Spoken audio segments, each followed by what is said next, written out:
na balita na dapat malaman at mapanood ng taong bayan at pinag-uusapan ngayon sa mundo ng social media. Tila ayaw ipalabas ng bayarang media. Matapos ang isinagawang Senate hearing kamakailan lamang tungkol sa usaping kampanya kontra ipinagbabawal na gamot ng dating administrasyong Duterte, Korte Suprema tila ginimbal ang lahat na kumakalaban sa dating Pangulong Rodrigo Duterte matapos subukang idiin patungkol sa kaso ng AGK ang dating Pangulong si Rodrigo Duterte. Tila nasampal ng katotohanan at kahihiyan ang ilang makakaliwang grupo, pati na ang senadora na si Risa Hontiveros at Laila de Lima matapos ang kumpirmadong anunsyo na binasura na at gawing final ng Korte Suprema ang desisyon nito na hindi nabuksang muli ang mga kasong pinipetisyon laban sa dating Pangulo na si Rodrigo Duterte. Kaya ayon pa nga sa marami sa ating mga kababayan, wala na, tapos na ang laban. Tinalo nga sa Senado, tinalo pa sa Korte. Patan na i-revert ang nasabing desisyon ng Korte Suprema, ngunit hindi na ito pinahihintulutan pa ng pinakamataas na kapulungan dahil tapos na ang laban at tuluyan na nilang ibinasura ang mga kaso laban sa dating Pangulo na si Rodrigo Duterte. Ayon pa sa kumpirmadong balita na inilabas online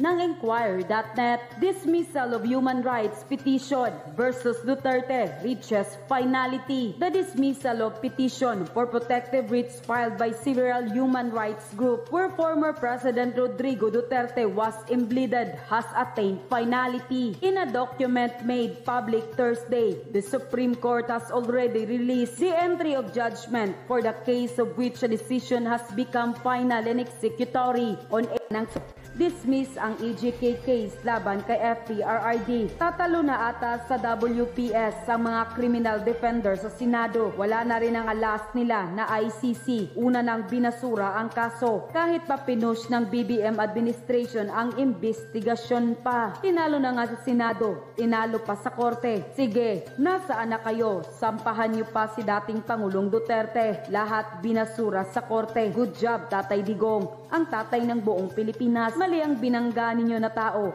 Ako ba, natatawa na lang ako. Eh bakit kayo hindi matatawa? May impeachment, may demand. Hindi nga nila malaman kung anong gagawin nila eh. Pinagkaisahan nila.